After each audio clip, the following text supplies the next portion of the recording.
আবহাওয়ার খবর জানতে চলে যাচ্ছি সহকর্মী ফারিহা সাজনের কাছে।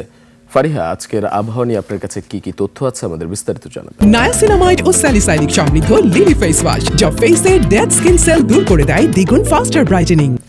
ধন্যবাদ দীপু। দর্শক, আজ ২৬শে ডিসেম্বর ২০২৫ তারিখে দেশের সর্বশেষ আবহাওয়া তথ্য থেকে আমরা দেখতে পাচ্ছি উচ্চচাপ বলয়ের বর্ধিতাংশ পশ্চিমবঙ্গ এবং তৎসংলগ্ন এলাকায় অবস্থান করছে এবং সেই সাথে মৌসুমের স্বাভাবিক লঘুচাপটি দক্ষিণ বঙ্গোপসাগর রয়েছে এবং এর একটি বর্ধিতাংশ উত্তর বঙ্গোপসাগর পর্যন্ত বিস্তৃত রয়েছে।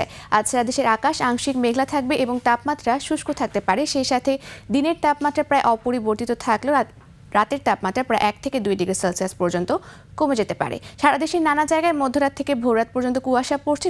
বিশেষ করে উত্তরবঙ্গের জেলাগুলোতে দুপুর নাগাদ কুয়াশা অব্যাহত থাকতে পারে।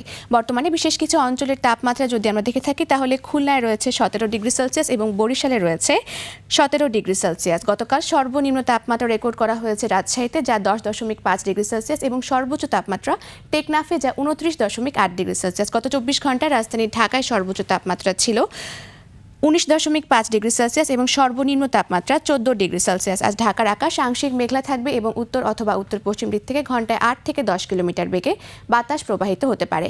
আজ সকাল 6টা অনুযায়ী রাজধানী ঢাকার আপেক্ষিক আর্দ্রতা নির্ণয় করা হয়েছে 89% এবং আজ ঢাকায় সূর্যাস্ত হবে সন্ধ্যা 5টা বেজে 19 মিনিটে। দর্শক, এই ছিল আমাদের আজকের আবহাওয়ার তথ্য। ফিরে যাচ্ছি দীপুর কাছে। দীপু। ধন্যবাদ ফারিহা সাজরিন আপনাকে।